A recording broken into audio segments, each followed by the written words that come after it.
नोशकी में 9 अफराद को बस से उतार कर कत्ल करने का वाकया कैसे पेश आया? एनी शाहिदीन ने आंखों देखा हाल बता दिया। बताया कि जिन अफराद के साथ अहले खाना नहीं थे उन्हें बस से उतारा गया। 2 मुसल्लह अफराद बस में दाखिल हुए और मुसाफिरों को बस से नीचे उतारा।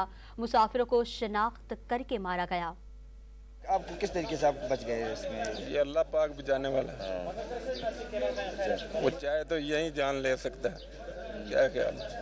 ये गाड़ी को कैसे फायरिंग करके रोका, क्या किया, किस तरह हुआ? नहीं, पहले एक आदमी ने रोका आगे, लेकिन वो रुका नहीं ड्राइवर। वो पुल था, लंबा सा ना पुल था। अच्छा। इधर वो लोहे का बना हुआ था, वो जंगला था। तो एक तरह से पहले उसने रोका उसको, गाड़ी को। जी हाँ। तो फिर वो नहीं रुका, लेकिन वो आगे जो 4-5 आदमी और आगे गन्नों वाले। अच्छा।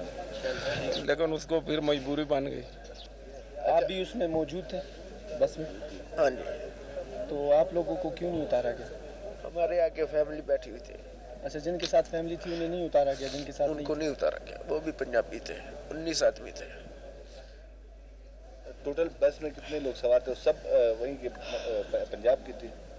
पंजाबी तकरीबन 19 वो थे, 10 हम थे, 29 आदमी थे। तकरीबन 2-3 और थे पंजाबी हो। फिर गाली निकालता है, तुम हमारे बच्चों के मारते हो, तुम ऐसे करते हो,